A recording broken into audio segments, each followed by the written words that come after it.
अस्सलाम वालेकुम। Chapter number 12 के न्यूमेरिकल हम कर रहे हैं और अभी हम 12.10 स्टार्ट करने जा रहे हैं जो कि इंपॉर्टेंट न्यूमेरिकल है। इसके साथ लिख ले इंपॉर्टेंट, वेरी इंपॉर्टेंट लिख ले क्योंकि ये पेपर में अक्सर आया हुआ है। तो सबसे पहले इसको रीड आउट करते हैं। A convex lens of focal length 6 centimetre. एक कन्वेक्स लेंस है जिसकी फोकल लेंथ हमारे पास कितने दी है, F is equal to 6 centimetre is to be use to form a virtual image, जो कि वर्चुअल इमेज बनाता है 3 times the size of the object. जो इमेज बनती है वो ऑब्जेक्ट से कितने गुना बड़ी है, 3 टाइम्स। ऑब्जेक्ट के लिए आपको पता है हम P यूज करते हैं और इमेज के लिए हम Q यूज करते हैं। तो यहां पे वो कह रहा है कि जो इमेज है वो ऑब्जेक्ट से 3 गुना है। Q इज इक्वल टू यानी कि क्या है, Q is equal to 3P। जो इमेज है वो ऑब्जेक्ट से 3 गुना बड़ी है यानी कि Q is equal to 3P। और जो इमेज बनती है वो क्या बनती है, वो वर्चुअल इमेज बनती है। तो Q के साथ क्या पुट करेंगे, Q के साथ नेगेटिव। वर्चुअल इमेज होगी तो नेगेटिव, रियल इमेज होगी तो positive. Where must the lens be placed. Lens को कहां पर रखा गया है, हमने P मालूम करना है यानी कि ऑब्जेक्ट डिस्टेंस मालूम करना है। तो इंतहाई आसान है, कोई मुश्किल काम नहीं है। अब यहाँ पे इसका फार्मूला क्या लगेगा, फार्मूला सारे चैप्टर के लिए सेम जो हम पीछे पढ़ते आ रहे हैं, 1/f is equal to 1/p प्लस 1/q। सिर्फ और सिर्फ वैल्यू पुट करनी है, हमारे पास आंसर आ जाएगा। देखिए 1/f is equal to 1/p प्लस 1/q की जगह पे क्या वैल्यू पुट करेंगे, Q किसके इक्वल है, Q इज इक्वल टू है -3P। अब देखें 1/p plus minus minus is equal to 1 plus minus minus और ये 1/3P वैसे ही आ गया। अब इन दोनों का एलसीएम लेते हैं, एलसीएम लेंगे, एलसीएम कितना आ जाएगा 3P। एलसीएम आ जाएगा 3P और इधर 1/f वैसे का वैसे ही। अब यहाँ पे P से P कैंसिल, 3 को ऊपर 1 के साथ मल्टीप्लाई करेंगे तो कितना आ जाएगा 3। ये एलसीएम लेने का तरीका होता है। 3P से 3P कैंसिल, जो आएगा 1 को 1 के साथ मल्टीप्लाई करेंगे तो कितना आ जाएगा 1 ही आएगा। तो ये हमने इसका ले लिया एलसीएम। अब 3 में से 1 माइनस करेंगे तो कितना बचेगा 2 divided by 3P is equal to 1/f। f कितना हमारे पास दिया गया है, f की वैल्यू पे पुट कर देते हैं। f इज इक्वल टू हमारे पास दिया गया 6। अब ये 3P इधर डिवाइड हो रहा है, इधर आके क्या हो जाएगा, क्रॉस मल्टीप्लीकेशन कर दो। यहां पे क्या कर दो, क्रॉस मल्टीप्लीकेशन। 3P उधर डिवाइड हो रहा है, इधर आके 1 के साथ मल्टीप्लाई हो जाएगा तो ये 3P बन जाएगा। ये 6 इधर डिवाइड हो रहा है, उधर जाके क्या हो जाएगा मल्टीप्लाई, 2 मल्टीप्लाई बाई 6 यानी कि हमारे पास क्या आ गया 3P is equal to 2 multiply by 6।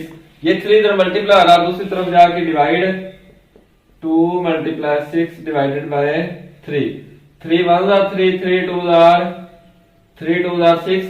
तो यानी कि P 2 मल्टीप्लाई 2 कितना हो गया 4। और ऑब्जेक्ट हो या इमेज हो या फोकल लेंथ हो, तीनों के लिए ऐसा यूनिट हम क्या यूज कर रहे हैं, तीनों के लिए सेंटीमीटर यूज कर रहे हैं। तो ये हमारे पास बेटा इसका आ चुका है आंसर। जल्दी से नोट कर लें, नोट कर लें।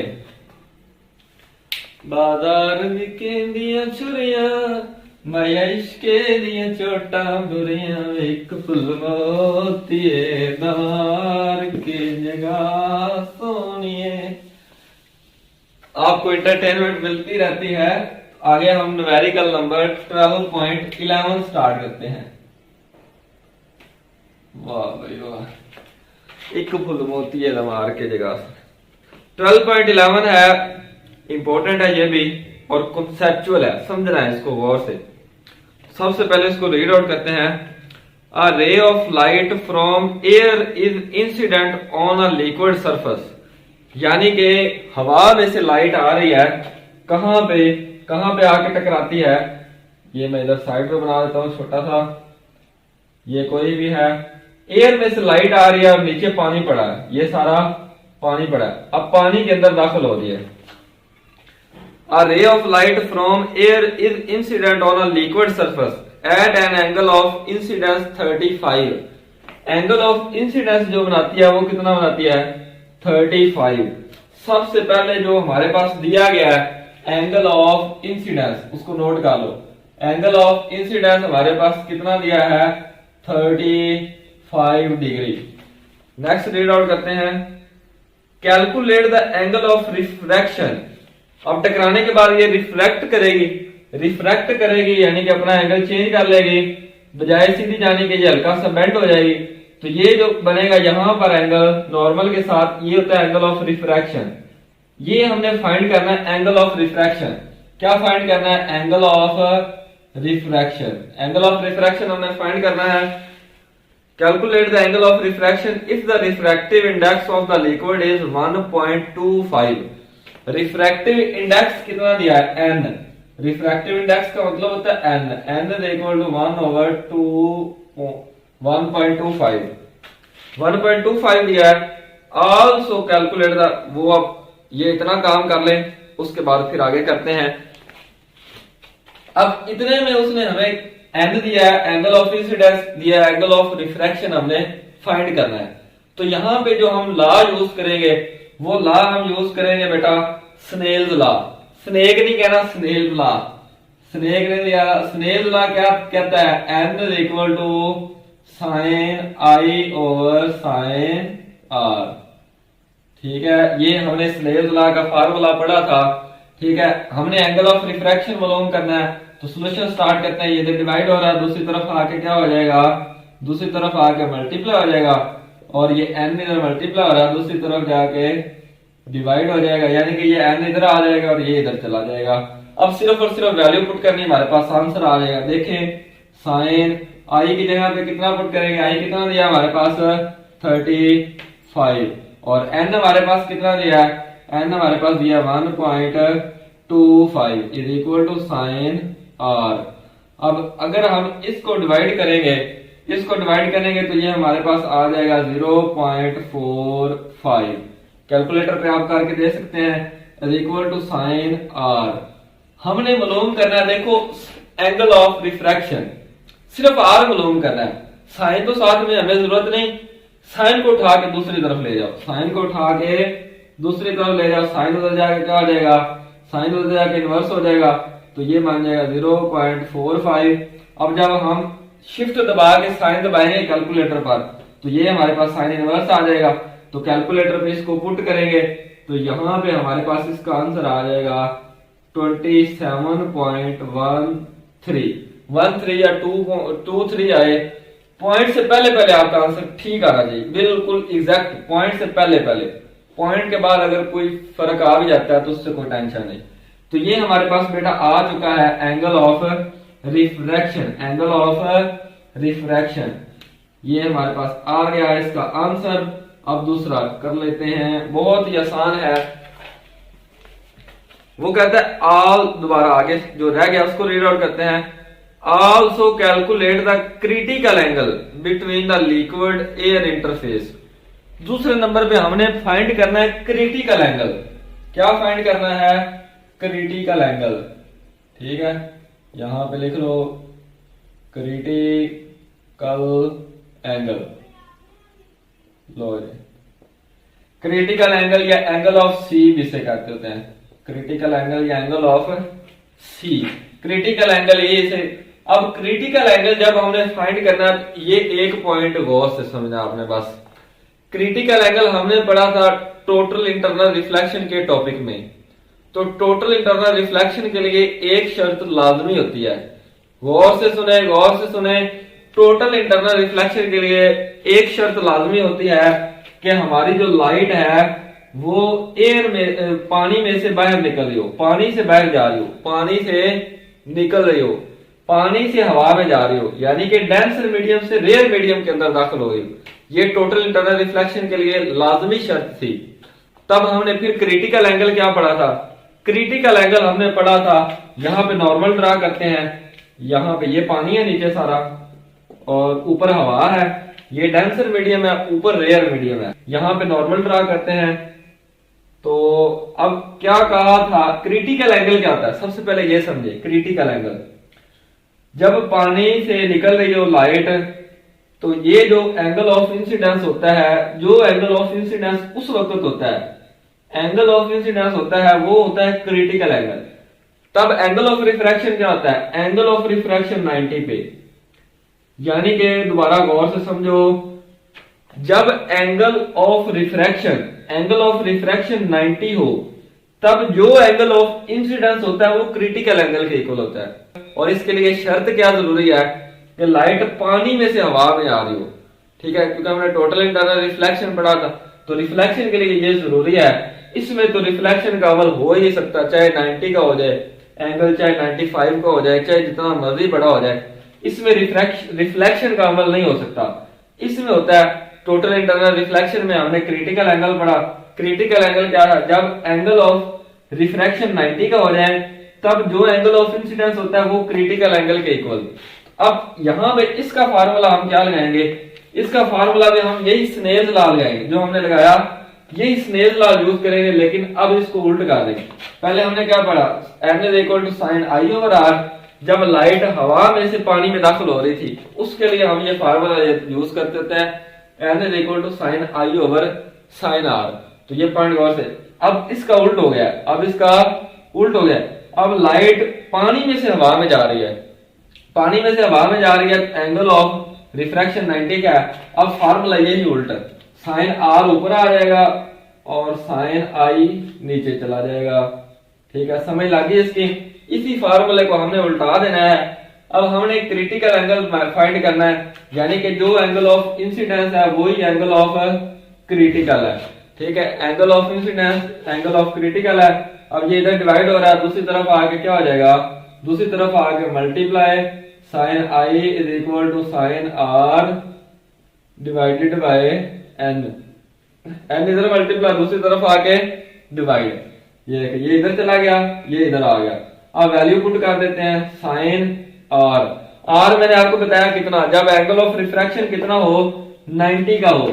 आर की जगह पे कितना पुट करेंगे, आर की जगह पे 90 पुट करेंगे। और एन हमारे पास दिया गया है, एन इज इक्वल टू कितना दिया गया है, एन हमारे पास दिया गया 1.25। साइन 90 की कैलकुलेटर पे वैल्यू पुट करें तो 1 डिवाइडेड बाय 1.25। तो ये हमारे पास इज इक्वल टू साइन आई आ रहा है, साइन आई या फिर इसको साइन सी भी कह सकते हैं, साइन आई या फिर साइन सी। ऊपर साइन आई और आई किसके इक्वल है, सी के। आई की जगह में हमने सी लिख दिया। अब हमने मालूम करना है सी, हमने क्या मालूम करना है, सी। साइन सी तो नहीं मालूम करना, तो साइन इधर पॉजिटिव है, दूसरी तरफ जाकर क्या हो जाएगा, दूसरी तरफ जाकर हो जाएगा inverse. C is equal to sine inverse 1/1/1.25।